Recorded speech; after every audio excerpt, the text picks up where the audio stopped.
Hi, I'm the Puzzle Guy. Today we're going to start work on a new project. I'm going to use this picture as a pattern and try to make this record.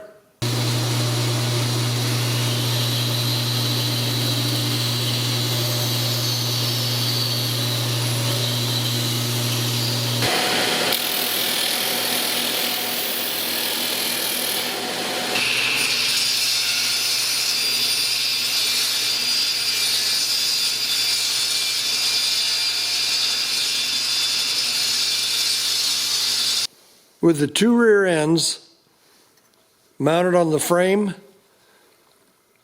there's no flexibility, and when the frame is sitting flat on the two axles, the front wheels are off the ground. Okay, here's what I did to rectify the problem of the frame sitting there with the front wheels off the ground. I kept the permanently attached floating axle rear end in the back.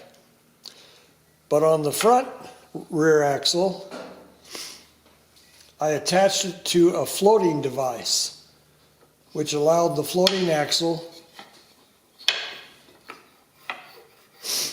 to move up and down, and therefore get out of the way so the front and the back wheels support the frame. This one doesn't cause the front end to lift up because it can adjust.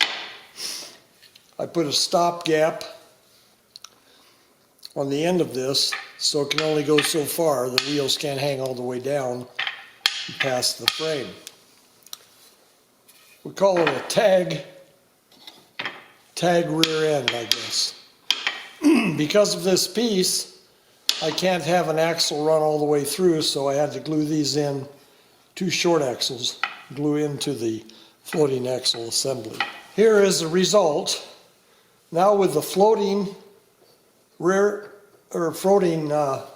axle, the back axle and the front wheels are on the ground, and this axle will adjust so it doesn't raise the front end off the ground. You see, it only comes down so far. So, I think our problem is solved. Now I can go about building the rear end to cover these four axles. Here is the pattern for the sides of the wrecker box in the back. I'll use this as a template to cut out the good wood. And I've run into a problem with this wrecker project that I'm trying to build. According to the scale in this photo, there's supposed to be 7 inches between here and the back of the cab. And obviously you can see there isn't enough room. So I'm going to either have to build a new frame with the new running gear, or I thought maybe I can splice a 7-inch piece onto my existing frame. So that's what I'm going to do.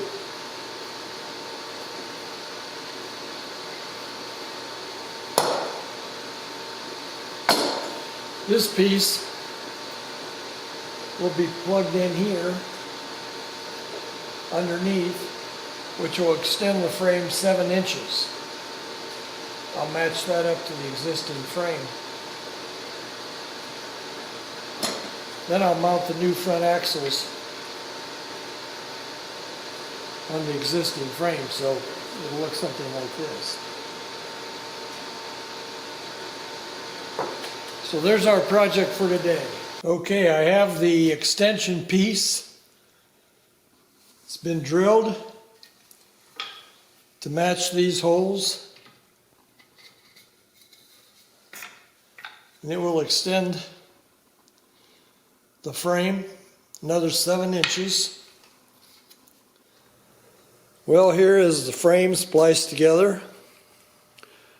Turns out to be quite a long frame. My usual puzzle truck has a 22-inch frame. This wrecker will have a 34-inch frame. Now the hood and the cab back and the top are all pegged. I've got the front of the top cut,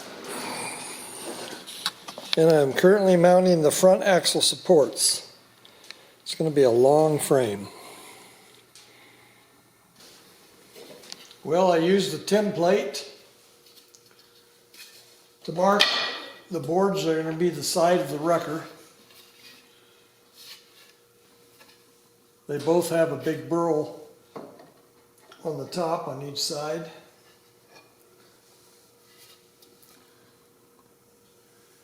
So my next step is to cut this out. Got the cab pegged up and ready to go.